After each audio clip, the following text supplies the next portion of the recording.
오늘 이 두 개의 본문, 열왕기하 22장과 예레미야 36장 두 개의 본문을 좀 비교해 보면서 우리가 하나님의 말씀에 대해서 어떤 태도를 취해야 하고 어떻게 반응해야 하는가 하는 것을 나누려고 합니다. 먼저 열왕기하 22장 말씀을 보면 내용이 좀 많아서 중간 부분만 읽었는데, 원래는 22장 1절부터 23장 한 20절까지 내용이 열왕기하의 본문입니다. 일단 간략하게 요약을 해서 살펴보면, 요시야라고 하는 왕이 8살에 왕이 돼서 31년을 치리했다. 요시야 왕 18년에, 그러니까 8살에 왕이 돼서 18년이 지났으니까 36? 아니지, 26? 신 것 같네요. 여기 서기관 사반을 보내서, 대제사장 힐기야에게 보내서 여호와의 전을 수리해라 하는 명령을 내립니다. 그래서 그 여호와의 전을 수리하는 과정 속에서, 이 여호와의 전을 수리하는 것은 그 앞에 21장에 나오지만 요시야의 할아버지인 므낫세는 유다 전체 왕들 중에서 가장 오래 다스렸고, 그리고 가장 악한 왕이에요.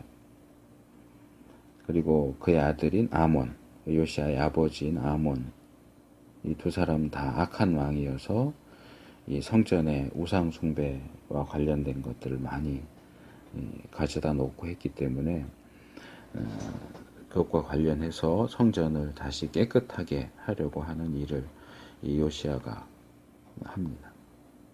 8절에 보니까 대제사장 힐기야가 서기관 사반에게 이르되 내가 여호와의 전에서 율법책을 발견하였노라 하고 그 책을 사반에게 주니 사반이 읽으니라. 여기 율법책이라고 되어 있지만 보통 학자들은 아마 신명기일 것이다.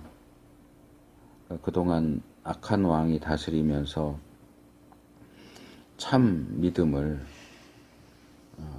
핍박하고 박해했기 때문에 아마 누군가가 이 기록된 말씀을 성전에 숨겨놨었는데, 그것을 수리하는 과정에서 이 힐기야 제사장이 그것을 발견한 것 같아요. 그래서 이것이 9절에 보니까 왕에게 고해지고, 10절에 가로되 제사장 힐기야가 내게 책을 주더이다 하고 왕의 앞에서 읽으매 왕이 율법책의 말을 듣자 곧 그 옷을 찢으니라. 율법책의 말씀, 그것이 구체적으로 어떤 내용인지는 여기 나오지 않지만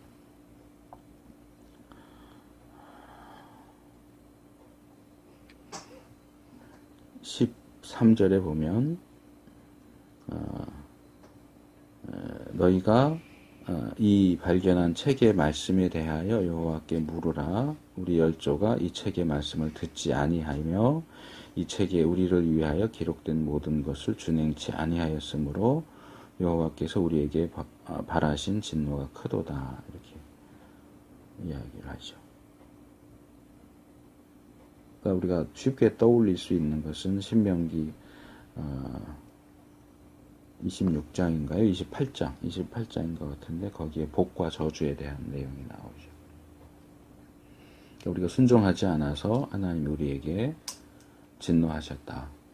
그럼 우리가 이제 어떻게 해야 되겠느냐? 그 이야기를 하기 전에 우리가 주목해야 할 것은 이 요시야가 이 말씀을 들을 때에 사반이 그 책을 읽고 왕이 그것을 들을 때 11절에 왕이 율법책의 말을 듣자 곧 그 옷을 찢으니라. 이 구약에서 옷을 찢는다고 하는 것은 슬픔의 표현, 슬픔 또는 고통 그리고 회개를 표현하는 상징적인 행동이에요. 여기에는 복합적인 내용이 들어가 있다고 볼 수 있겠죠. 그래서 여선지자인 훌다에게 가서 이 책의 말씀에 대해서 물었고 훌다가 하나님의 말씀을 받아서 전하죠. 16절 여호와의 말씀이 내가 이곳과 거민에게 재앙을 내리되 유다 왕이 읽은 책의 모든 말대로 할 것이다. 백성이 나를 버리고 다른 신에게 분향하고 그 손의 모든 소위 행위로 나의 노를 격발하였습니다. 그러므로 나는 나의 이곳을 향하여 발한 진노가 꺼지지 아니하리라.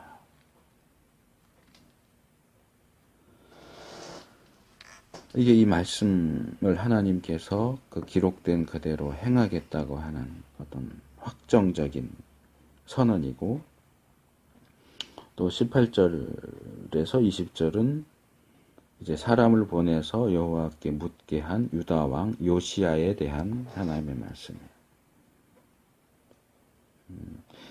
내가 이곳과 그 거민에 대하여 빈터가 되고 저주가 되리라 한 말을 내가 듣고 마음이 연하여 부드러워져서 여기 보면 마음이 연하여 그 다음에 여호와 앞 곧 내 앞에서 겸비하여 옷을 찢고 통곡하였으므로 나도 내 말을 들었노라.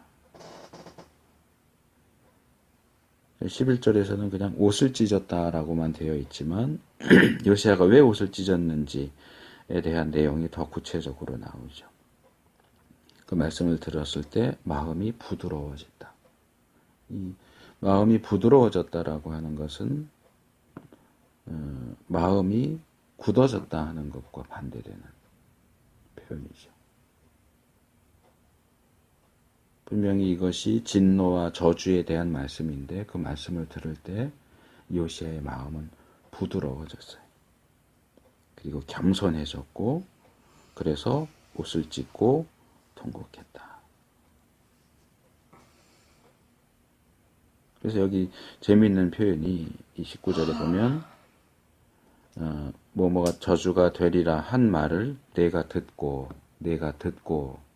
그랬고 너가 마음이 연하여 겸비하여 옷을 찢고 통곡하였으므로 나도 내 말을 들었노라.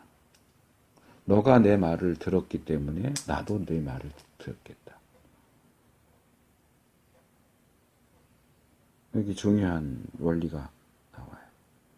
내가 하나님의 말씀을 들어야 하나님도 내 말을 들으세요. 나는 하나님의 말씀을 듣지 않으면서 하나님 내 말 좀 들어주세요. 내 기도 좀 들어주세요. 이거 중요한 건데 하나님 해주세요.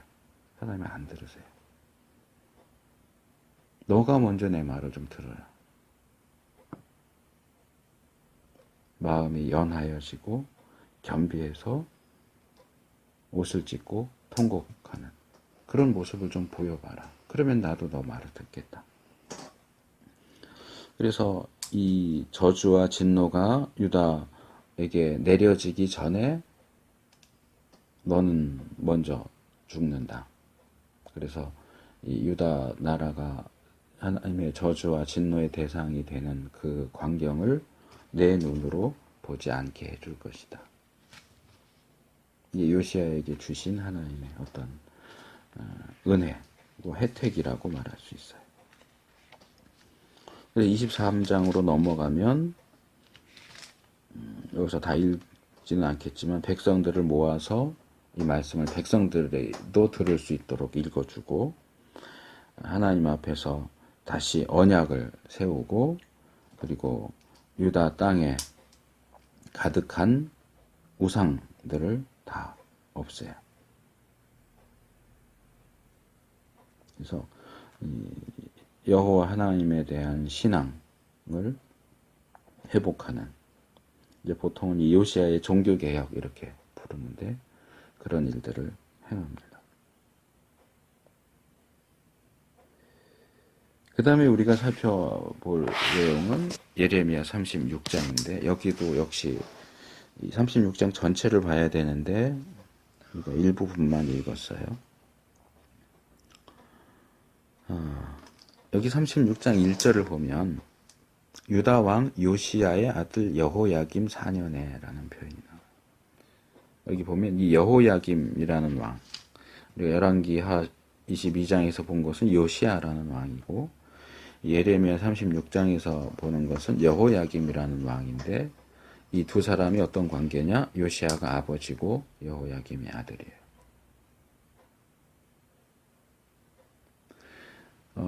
요시야 시대에는 성전에 감추어졌던 율법책이 발견됐지만 예레미야 36장에서는 하나님께서 예레미야에게 말씀을 주시고 그것을 두루마리 책에 기록해라 라고 말씀을 하세요. 여기 2절과 3절을 보면 너는 두루마리 책을 취하여 내가 네게 말하던 날 곧 요시야의 날부터 오늘까지 이스라엘과 유다와 열방에 대하여 나의 네게 이른 모든 말을 그것에 기록하라. 유다 족속이 내가 그들에게 내리려 한 모든 재앙을 듣고 각기 악한 길에서 돌이킬 듯 하니라. 그리하면 내가 그 악과 죄를 사하리라. 이 열왕기하 22장에서는 훌다 선지자를 통해서 이 기록된 말씀 그대로 내가 진노하고 형벌하겠다라고 하셨는데 여기 예레미야 36장에 보니까 예레미야에게 그동안 전한 모든 말씀을 기록해라. 왜 그러냐 하면 이 사람들이 유다 족속이 이 말씀을 듣고 근데 이 말씀은 내가 그들에게 내리려 한 모든 재앙을 듣고 이렇게 돼 있어요. 예레미야의 메시지 자체가 유다가 망한다 하는 것이었기 때문에 유다 멸망에 대한 하나님의 진노와 저주에 대한 재앙에 대한 말씀을 듣고 악한 길에서 각기 악한 길에서 돌이킬 듯하니라. 여기 돌이킬 듯하니라 라고 하는 이 표현은 우리가 조심스럽게 읽어야 되는데 이것은 어떤 왜 이렇게 한숨을 쉬냐?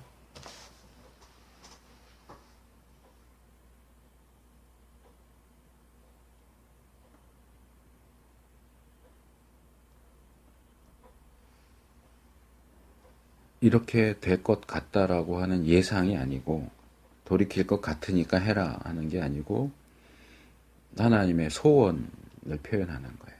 돌이켰으면 좋겠다. 이 기록된 말씀을 듣고 돌이키기를 바란다. 그러니까 기록해라. 그래서 예레미야가 바룩을 불러서 예레미야는 여기 보니까 구전대로 하는 예레미야가 쭉 불러주고 바룩은 그 내용을 책에 기록했어요. 기록이 끝난 다음에 예레미야가 바룩에게 명령을 하죠. 나는 감금을 지금 예레미야는 갇혀 있는 상태예요. 나는 갇혀 있기 때문에 여기서 나갈 수 없으니까 너가 여호와의 집에 들어가서 이 기록한 여호와의 말씀을 금식일에 여호와의 집에 있는 백성의 귀에 낭독하고 유다 모든 성에서 온 자들의 귀에도 낭독해라. 그들이 여호와 앞에 기도를 드리며 자기 악한 길을 떠날 듯하니라. 하나님이 표현하신 그것을 그대로 하죠. 여호와께서 이 백성에 대하여 선포하신 노와 분이 크니라. 그래서 여호야김 5년 9월에 예루살렘 모든 백성과 유다 성읍에서 예루살렘에 이른 모든 백성이 여호와 앞에서 금식을 선포했어요. 그리고 바룩은 그 백성들 앞에서 이 기록한 내용을 읽죠. 11절에 보니까 사반의 손자요 그말의 아들인 미가야가 그 책이 있는 여호와의 말씀을 다 듣고, 여기 보면 이 미가야라는 사람이 나오는데, 미가야가 누구냐 하면 사반의 손자다 그래요.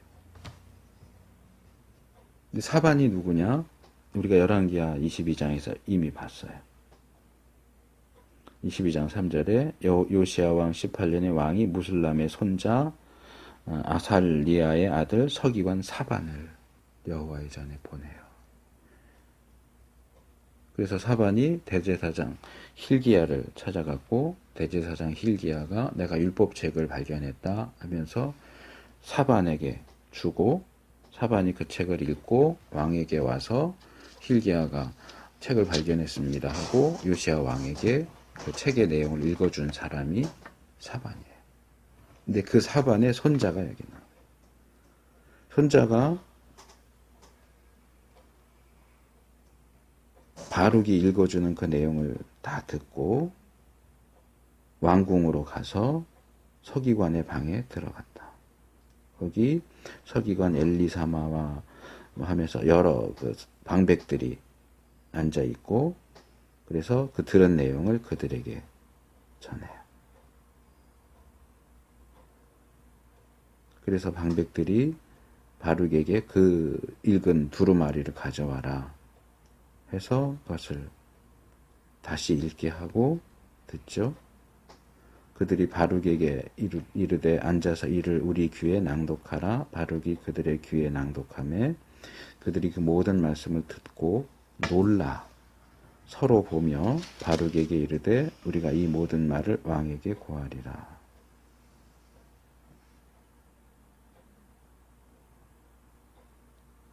예레미야가 불러줘서 썼습니다. 그러니까 너는 가서 예레미야와 함께 숨고 너희 있는 곳을 사람에게 알리지 말라. 그리고 두루마리를 가지고 왕에게 가서 고하죠. 그리고 왕과 21절의 끝에 보면 왕과 왕의 곁에 선 모든 방백의 귀에 낭독하니. 이 두 개의 본문을 비교하는 이유는 이 두 사건이 상당히 비슷하다는 거예요. 상당히 비슷한 진행을 가지고 있고, 그리고 한 사람은 아버지고 한 사람은 아들이고. 그런데 이제 여기까지는 비슷한데 이후의 내용이 전혀 다르다는 거예요. 사반이 율법책의 말씀을 낭독할 때 요시야 왕은 말을 듣자 곧 그 옷을 찢었다. 여호야김은 어떻게 합니까? 자, 낭독하니 그랬는데, 낭독한 다음에 왕이 어떻게 했는지를 설명하기 전에 다른 설명이 들어가요. 9월이다. 왕은 겨울 궁전에 앉았고 그 앞에 불피운 화로가 있었다. 여후디라는 사람이 3편 또는 4편, 그러니까 일정 분량을 낭독하면 왕이 소도, 작은 칼을 들고, 이게 두루마리니까 종이가 아니고 뭐 양가죽이나 소가죽 이런 거였을 테니까 그것을 연하여, 여기에 연하여는 아까 너가 마음이 연하여 할 때 그 연하여가 아니고 여기서는 계속하여, 그럼 계속해서 읽은 부분을 칼로 잘라가지고 화로불에 던져서 결국은 바룩이 가져온 두루마리 전체를 다 태워버렸다. 왕과 그 신하들이 이 모든 말을 듣고도 두려워하거나 옷을 찢지 않았다. 몇 명이 두루마리를 사르지 말기를 간구하여도 왕이 듣지 않았다. 그리고 예레미야와 바룩을 잡아와라 라고 명령을 내리죠. 그런 후에 하나님께서 예레미야에게 다시 말씀을 하세요. 요시야는 훌다에게 사람을 보내서 어떻게 할까요? 물었지만 여기서는 왕이 여호야김은 사람을 보내거나 하나님께 묻거나 하지 않고 말씀을 기록한 예레미야와 바룩을 체포해봐라 하고 하나님께서 예레미야에게 말씀을 하시죠. 너 두루마리 책을 다시 준비해라. 그리고 이전에 기록했던 내용 다시 기록해라. 그리고 여호야김에 대해서도 말씀을 주시는데 너가 이 말씀 두루마리를 불사르면서 이게 무슨 소리냐, 어째서 이런 말을 기록했냐 했기 때문에 나 여호와가 유다왕 여호야김에 대하여 이같이 말하노라. 그에게 다윗의 위에 앉을 자가 없게 될 것이요 그 시체는 버림을 입어서 낮에는 더위 밤에는 추위를 당하리라. 내가 그와 그 자손과 신하들을 그들의 죄악을 인하여 벌할 것이라. 내가 일찍 그들과 예루살렘 거민과 유다 사람에게 선포하였으나 그들이 듣지 아니한 그 모든 재앙을 내리리라. 재앙을 내리겠다는 내용과 여호야김 왕이 죽게 될 것이라고 하는데요. 그리고 32절 보면 유다왕 여호야김의 불사른 책의 모든 말을 예레미야의 구전대로 기록하고 그 외에도 그와 같은 말을 많이 더하였다. 추가시켰어요. 무슨 내용일까요? 재앙에 대한 내용이 더 추가되죠.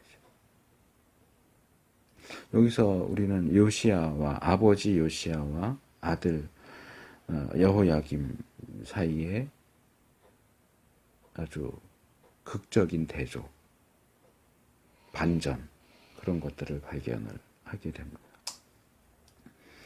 이 예레미야서와 열왕기하 같은 경우는 같은 내용이 상당히 많아요. 열왕기하에 있는 내용이 예레미야에 그대로 나오기도 하고 예레미야에 있는 내용이 열왕기하에 그대로 나오기도 하고 우리가 한글로만 봤지만 히브리 원문으로 이 두 본문을 비교하면 이 두 개의 본문이 의도적으로 비슷하게 쓰여졌다 하는 것을 발견을 할 수 있어요. 예레미야는 예레미야가 썼겠죠. 뭐 기록은 바룩이 했다고 해도 열왕기 같은 경우는 누가 썼는지는 알 수 없는데 예레미야서보다 좀 더 뒤에 쓰여졌다는 걸 보면 어쩌면 예레미야 내용을 이 열왕기를 기록한 사람이 같은 사건을 기록할 때 가져다 썼을 가능성이 높아요. 근데 가져다 쓰지만 그냥 그대로 가져오는 게 아니라 이 다른 상황이란 말이에요. 하나는 요시야 시대 때 일이고 하나는 여호야김 때의 일인데 의도적으로 같은 단어, 같은 표현들을 사용을 해서 이 성경을 읽는 사람들로 하여금 요시야와 여호야김을 비교하지 않을 수 없게 기록했다.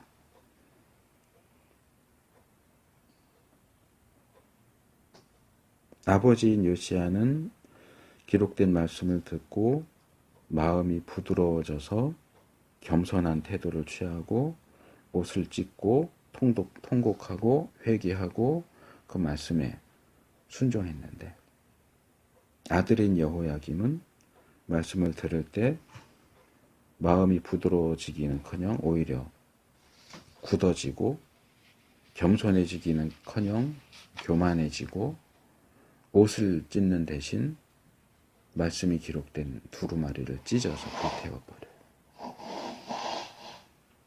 요시야는 이 기록된 말씀 때문에 이 유다 땅에 있는 우상을 다 제거하는 그런 일들을 하지만 여호야김은 그런 일들을 전혀 하지 않고 그 말씀을 기록한 예레미야와 바룩을 체포하라고 명령을 내려요. 요시야의 반응 때문에 하나님은 요시야에게 은혜를 베푸시지만 여호야김의 반응에 대해서는 그를 처벌할 것이라고 말씀을 하죠.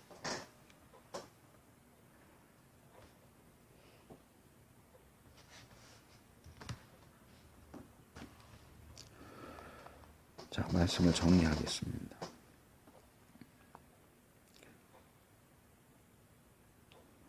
hil기야가 성전에서 발견한 율법책은 정확하게 어느 부분인지 알 수 없지만 우리가 살펴본 것처럼 여기서 요시야가 지금 초점을 맞추는 건 뭐냐 하면 우리 열조가 이 책의 말씀을 듣지 아니하며 이 책에 우리를 위하여 기록된 모든 것을 준행치 아니하였으므로 여호와께서 우리에게 바라신 진노가 크도다. 간단하게 말해서 재앙에 대한 내용이에요. 너희가 순종하지 않으니까 벌 받을 거다. 망할 거다. 어떤 사람도 재앙과 징벌에 대한 말씀을 기쁘게 받아들이지 않아요. 기분 나쁘겠죠. 속상하고 아니라고 하고 싶고. 여기 여호야김이 들은 말씀도 역시 마찬가지예요. 재앙이죠. 재앙에 대한 말씀이에요. 둘 다 재앙에 대한 말씀을 듣는데 한 사람은 제가 잘못했습니다 하고 회개하고 고치려고 노력하고, 한 사람은 재앙의 말을 기록한 너가 문제가 있다. 너 내가 가만두지 않는다. 마음이 부드러워지지도 않았고 겸비하지도 않고 옷을 찢지도 않고 통곡하지도 않고 오히려 기록된 하나님의 말씀을 이건 두루마리니까 칼로 이렇게 베어서 했다라고 하지만 우리 같은 책으로 말하자면 한 장씩 한 장씩 찢어가지고 불에 태운 거예요.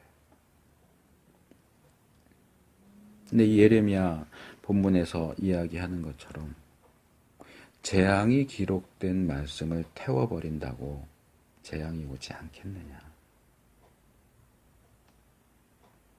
하나님이 책망하신 내용을 없애버린다고 해서 하나님의 책망이 없어지겠느냐. 그렇지 않다는 거예요.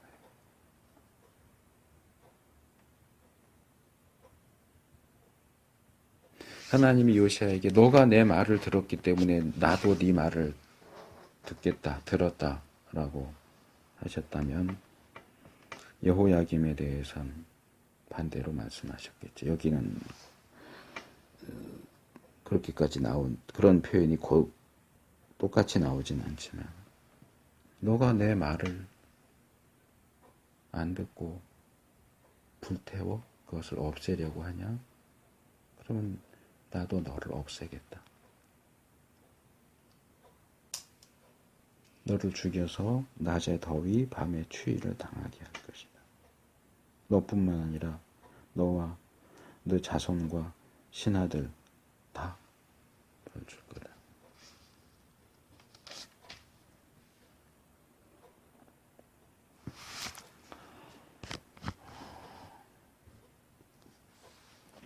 많은 교회와 목사님들이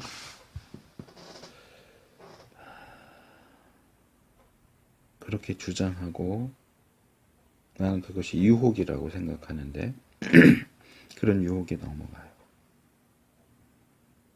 우리가 이 땅에서 그리스도인으로 사는 것이 얼마나 힘든데 성도들이 세상에 나가서 힘들게 어렵게 살다가 지쳐서 교회에 오는데 왜 그 성도들을 책망하냐? 위로해줘야 되지 않겠냐?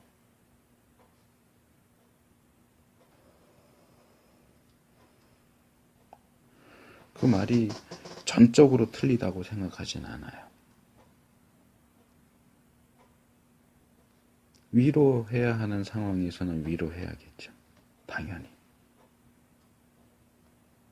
그런데 책망해야 하는 상황에서도 위로한다면 우리가 계속 살펴봐왔던 것처럼 평화가 없는데 평화로 외치는 거짓 선지자가 되는 거예요.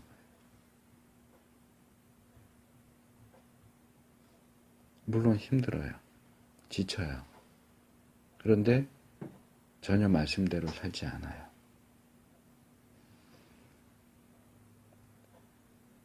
우리를 위하여 기록된 모든 것을 준행하지 않아요. 그런데도 잘한다고 해야 될까요? 그런데도 위로해야 될까요? 평화할 거라고 이야기해야 될까요?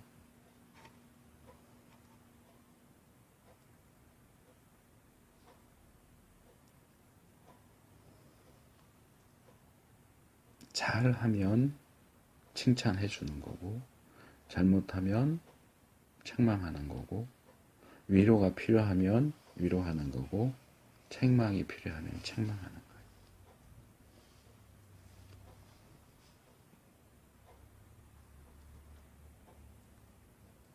그런데 말하는 사람들이 그렇게 기준이 없이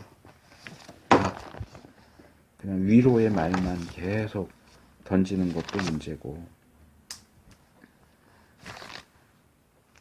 또 하나의 문제는 우리가 지난번에 디모데후서 3장 말씀을 살펴봤는데 4장에 넘어가면 거기서도 몇 가지 말세의 징조를 이야기하는데 그 중에 하나가 이거예요.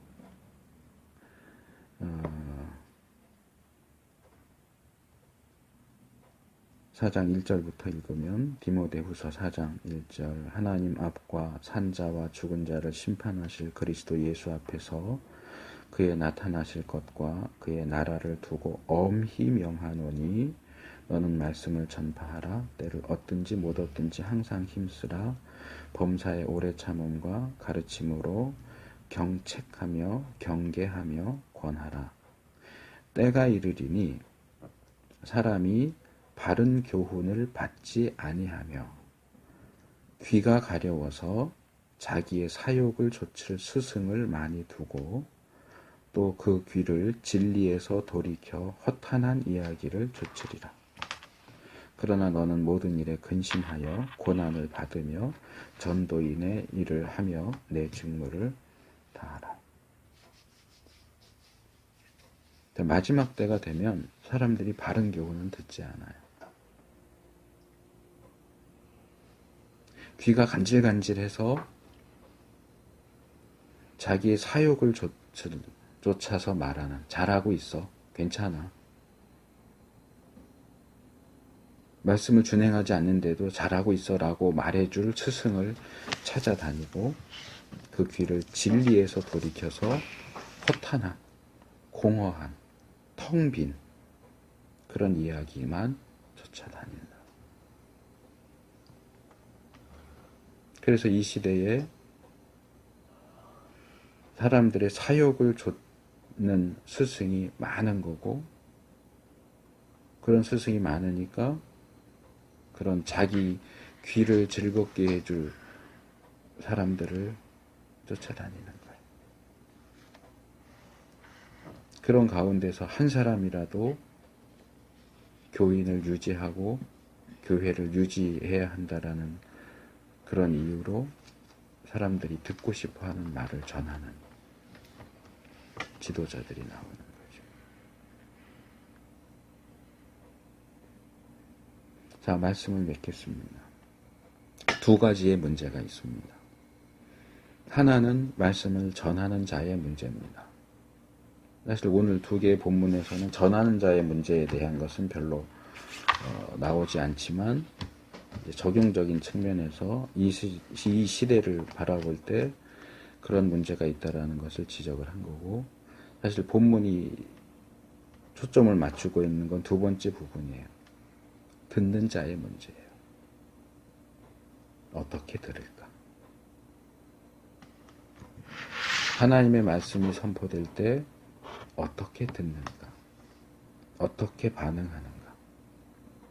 한 사람은 마음이 부드러워지고 겸비해지고 옷을 찢고 통곡했고, 한 사람은 그런 것에 대한 언급이 전혀 없이 하나님의 말씀을 찢어서 태우고 자기 옷은 찢지 않았다.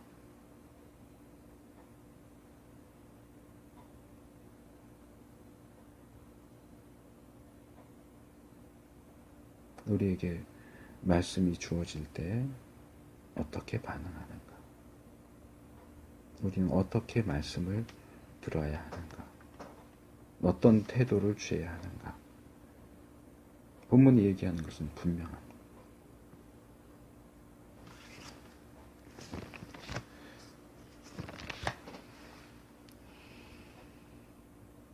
우리가 여호야김과 같은 자가 아니라 요시야와 같은 그런 태도와 반응을 취할 수 있기를 바랍니다.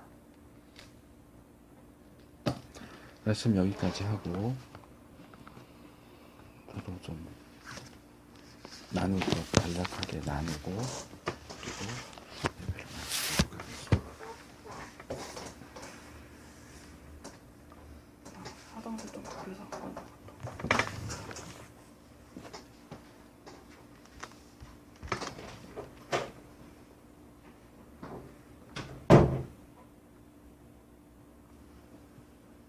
누가 먼저 이야기할래요? 언니 나오고.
나눠보세요.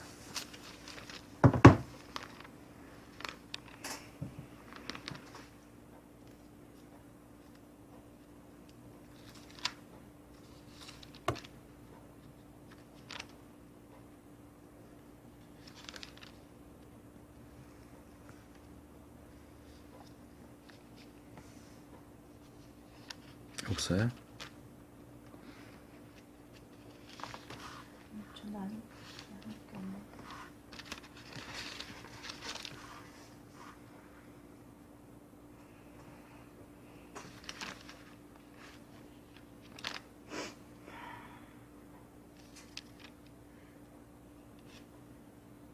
승기환.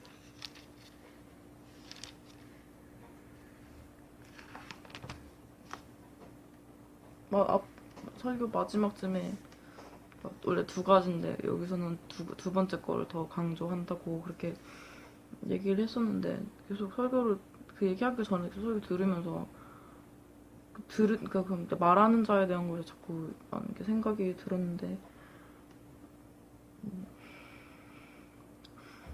지금 기독교인들이 성경에 맞는 얘기를 한다고 하더라도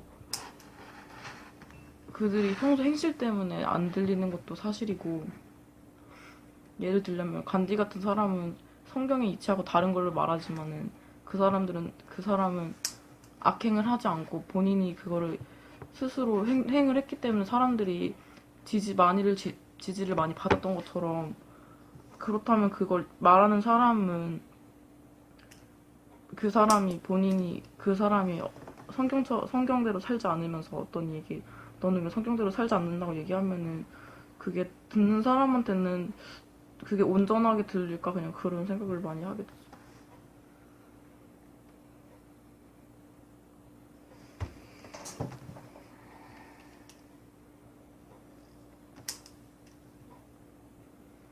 특히 마지막 세대 때는 점점 더 크리스찬이 더 손가락질을 받고 있는 그런 실정에서 과연 정말로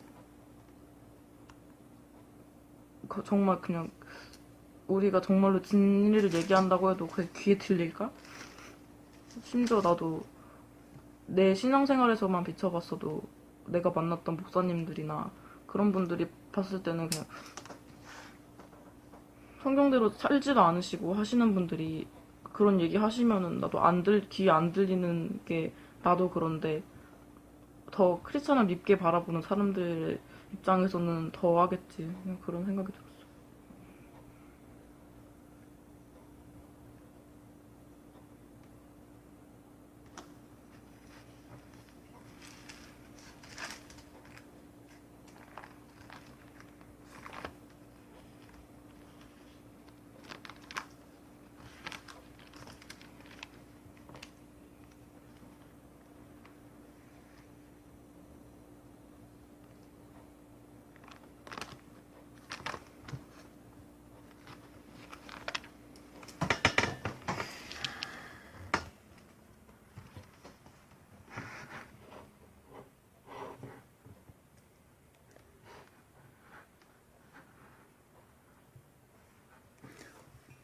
율법책을 기록한 모세나 지금 이 두루마리를 기록한 예레미야도 완벽한 사람은 아니니까 그들에게서 또 약점이 발견될 수 있지만 본문에서는 모세나 예레미야에게 문제가 있다라는 점을 이야기하지 않아요.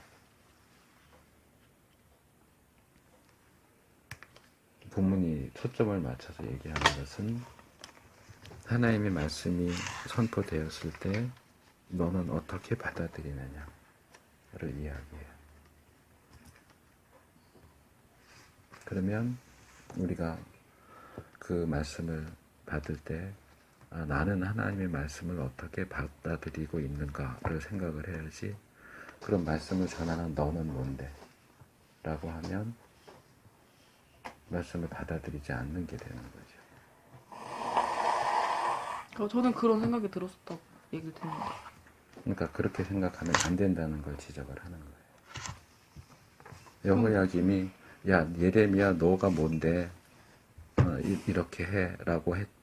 그래서 하나님이 여호야김의 그 행동을 묵인해 주셨느냐? 그럴 수도 있다라고 인정해 주셨느냐? 그렇지 않아요. 근데 저는 실제로 그런 얘기들을 하시는 분들 중에서 아닌 말을 하시는 분들도 봤고. 아닌 것은 안 들으면 되는 거예요. 그러니까 그거를 여기서 본문에서 예레미야가 아닌 걸 얘기하는 게 아니잖아. 근데 율법책에 아닌 게 기록된 게 아니잖아. 근데 케이스가 지금 딱 있는 케이스만 있는 게 아니잖아요. 그러니까 그건 다른 이야기를 저는 할 그렇게 때 생각을 여기서는 했다고요. 그 얘기가 안 나오는데 그 그럼 얘기로 못 들은 걸로 확대시키는 하세요. 거는 결국은 안 듣겠다는 얘기지. 본문은 듣는 사람이 어떻게 듣느냐를 얘기하는데 그 말씀을 들었지만 듣는 사람 나는 전혀 문제가 없고 말하는 사람이 그렇게 말한 문제가 적은 없어요. 있다라는 식으로 반응하면 그건 잘못된 반응이라는 거지. 반응이 딱 목사님이 원하시는 반응만 아니 나올 이 수 있는 게 본문과 아닌데. 관련한 반응이지. 이 본문 자체는 하나님의 말씀이 선포됐을 때 사람이 어떻게 반응하냐가 주된 초점인데 계속해서 말씀 전하는 사람에게 문제가 있다라고 얘기하는 것은 결국 이 말씀을 안 말씀을 듣겠다는 전하는 얘기지. 사람한테 문제가 있다고 그렇게 하는 게 아니라 만약에 그런 경우에 대해서 얘기를 한 거고 저는 그러니까 그런 들을 때, 경우는 그러니까 이 들을 때 본문의 저는 제 이야기하고 경험 때문에 다른 그렇게- 얘기라는 거지. 그러니까 그 경험 때문에 연결돼서 생각이 됐다는 거죠. 그게 말씀을 대하는 바른 태도가 아니라는 거야. 그럼 저는 못 듣겠어요, 그렇게 하면. 그러니까 저는 말씀을 할 때 생각을 차단하고 들을 수가 없는 건데, 너는 왜 그런 생각을 해? 이렇게 말하는 건 난 아니에요. 여기에 집중해도 모자라는데 왜 다른 걸 생각을 해? 그러니까 제 입장에서는 이게 받아들여지지가 않으니까요. 이 말씀이? 말씀이 아니라, 다른 것도 나는 연관돼서 생각이 된다는 건데, 너는 왜 그 생각 틀렸어? 이렇게 말하는 게 어딨어? 틀린 생각이니까. 그게 어떻게 틀린 생각이야? 이 본문은 말씀 전하는 자의 문제를 다루지 않아. 우리가 이전에 다룬 거짓 그러니까 저는- 선지자나 예, 예. 그 본문에서는 말씀 전하는 자의 문제를 다뤘지. 그러면 그때는 말씀 전하는 자에 대한 문제를 나눌 수 있어. 근데 이 본문은 그럼 말씀을 오늘은 좀 전하는 나눌 게 자의 없어요, 문제가 그러면. 아니고 말씀을 받는 자의 문제를 얘기하는데 말씀을 받는 자로서 어떻게 해야 할까에 대한 얘기는 전혀 없고 여전히 말씀 전하는 자의 문제를 삼겠다고 하면 이 말씀을 제대로 안 들은 거지. 들었는데 그럼 전 나눌 데 없어요. 그럼.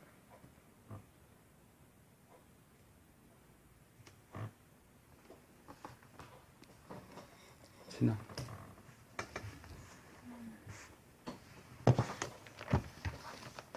딱히 나누고 싶은 생각은 따로 없었고 그냥 들으면서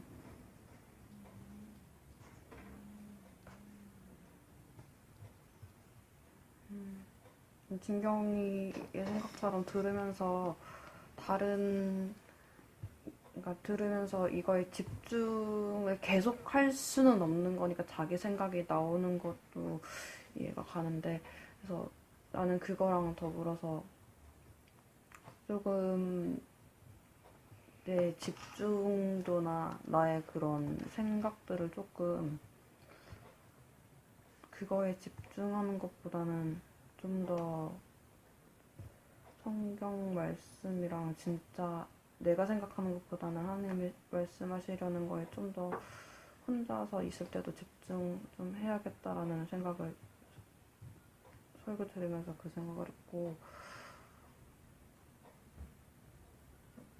나는 진경이가 말한 거에 대해서 비슷한 생각을 했는데 그러니까 설교자에 대한 그런 것보다는 나는 설교자가 누구가 됐든 그 사람의 그러니까 설교자에 대해서 집중하는 게 아니라 그 말씀에 대해서 집중해야겠다라는 말을 너가 말하기 전에 진경이가 말하기 전에 설교를 들으면서 말씀에 집중을 해야겠다는 생각을 했어.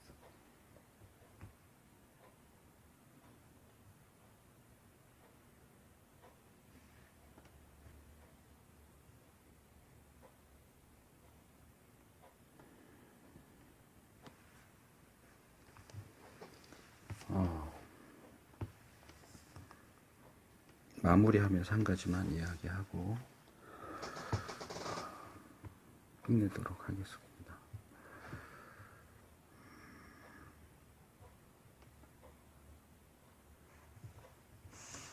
말씀을 전하는 자에게 문제가 있는 케이스에 대해서는 이 시대만 그런 게 아니고 성경 시대 전체에 그런 문제는 계속해서 있어 왔어요.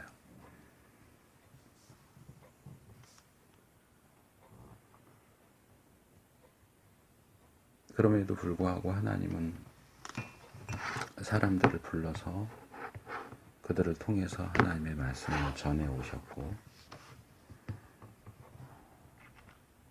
물론 완전한 사람은 한 사람도 없으니까 우리 속담에 털어서 먼지 안 나는 사람은 없다 그러는데,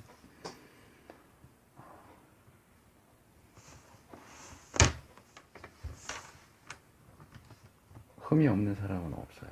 목사가 됐든 선지자가 됐든 제사장이 됐든.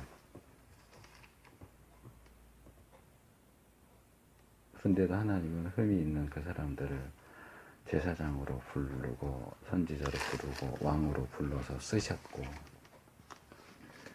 이 시대에는 목사나 전도사로 불러서 쓰세요. 지난주에도 이야기했던 것처럼 한국 사회 안에서 교회와 기독교의 입지가 점점 줄어드는 것, 경건하게 살아서 받는 핍박이 아니고 믿지 않는 사람들보다 못하게 살고 못하게 행동해서 받는 그런 핍박은 당연한 일이고, 그래서 오히려 그런 상황이 바른 신앙, 바른 교회, 바른 기독교를 가늠하는 기준이 될 거라 하는 그런 이야기를 했어요. 그래서 우리가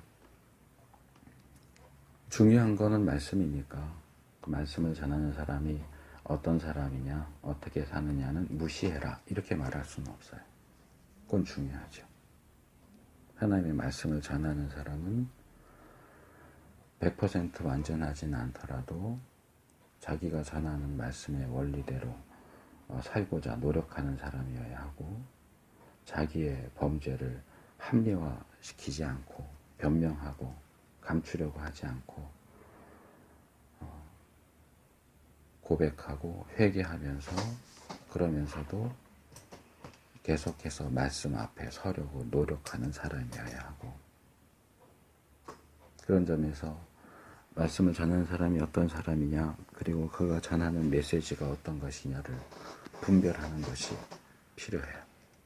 이 시대에는 하도 자기가 하나님이 보낸 사람이라고 주장하는 사람들이 많아서 그동안 하나님의 이름으로 말하는 것이 얼마나 위험한 일인가, 성경에 나오는 거짓 선생, 거짓 선지자들에 대해서 거의 한 달 정도 기간을 살펴보아 왔던 거고,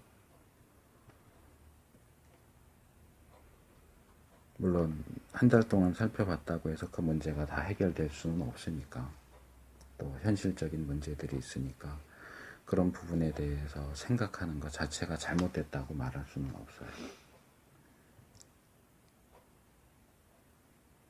근데 문제는 오늘 메시지는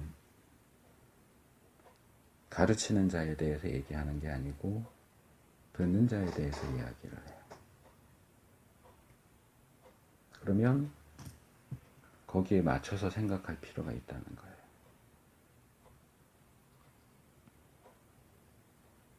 여전히 문제는 많이 남아있고, 진경이가 지적한 것이나 진아가 지적한 것처럼 잘못된 가르침을 하는 사람들이 여전히 많이 있어요.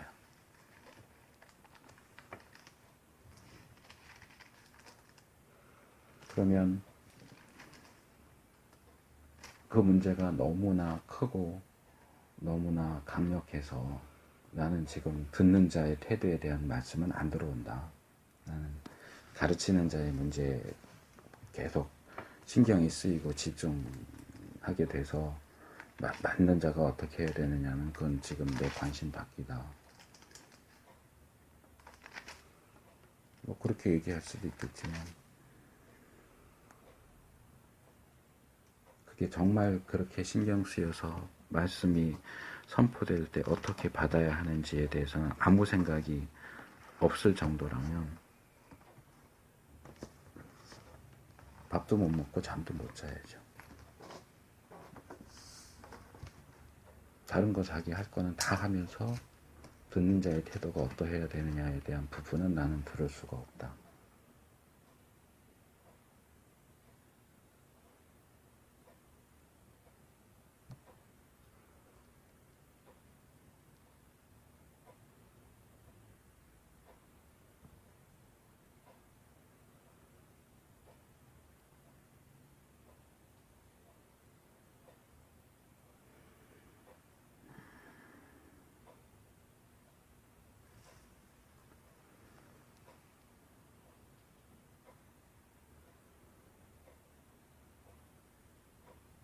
나는 그건 굉장히 심각한 문제고 위기라고 생각해요.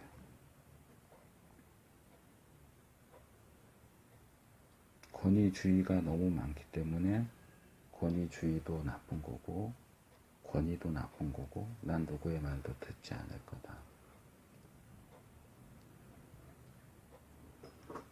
그건 권위를 부인하는 게 아니고 자기 자신에게 권위를 부여하는 거지.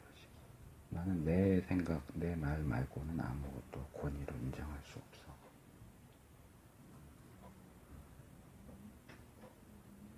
근데 1월 둘째 주에 처음 말씀을 전하면서 던졌던 주제가 그거죠. 우리의 모든 생각과 판단과 발언과 행동의 기준은 말씀이어야 한다. 말씀이 잘못 전해지거나 왜곡되거나 이런다면 다시 생각해 볼 필요가 있겠지만, 말씀이 말씀대로 전해지는데 그 말씀의 권위 앞에 무릎을 꿇지 않겠다고 하는 사람은 문제가 있는 거예요.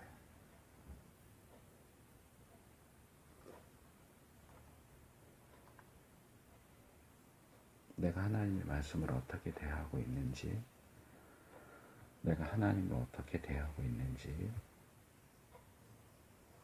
정말 진지하게 깊숙이 들어가서 자기 자신 안에 들어가서 그 문제를 놓고 씨름할 수 있기를 바랍니다.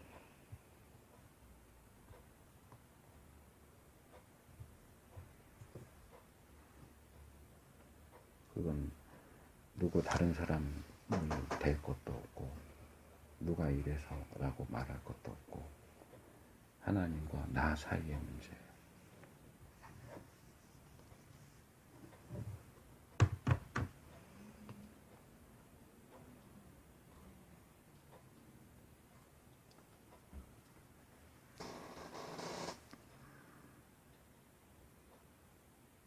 그래서 말씀 앞에 하나님 앞에